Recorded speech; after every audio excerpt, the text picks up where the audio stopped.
ஆச்சி veg pickles வழங்கும் மணிச் செய்திகள். இணைந்து வழங்குபவர்கள் அரசன் சோ.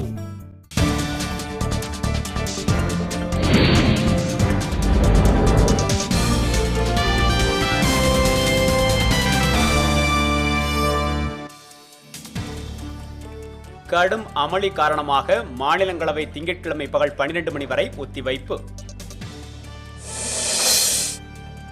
மக்களவையில் குழப்பம் விளைவித்த ஆந்திராவை சேர்ந்த உறுப்பினர்கள் 17 பேர் இடைநீக்கம்.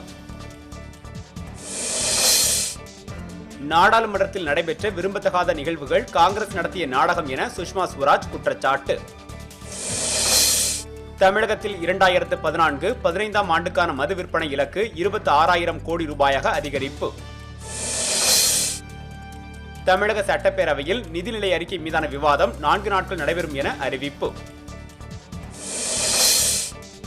மானிய கோரிக்கை மீதான விவாதம் நாடாளுமன்ற தேர்தலுக்கு பின்னர் நடைபெறும் என பேரவைத் தலைவர் தகவல்.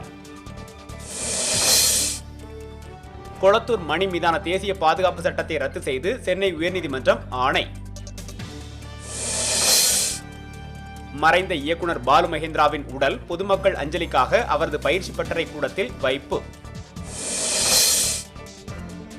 அரசாணையை செயல்படுத்த கோரி பள்ளி கல்வி இயக்குநரகத்தை பார்வையற்ற பட்டதாரிகள் முற்றுகை. கும்மிடிப்பூண்டி அருகே மின்கசிவால் குடிசை வீட்டில் தீ விபத்து, நகைகள் மற்றும் பொருட்கள் எரிந்து நாசம். ஆச்சி வெஜ் பிக்கிள்ஸ் வழங்கிய மணிச் செய்திகள். இணைந்து வழங்கியவர்கள் அரசன் சோ.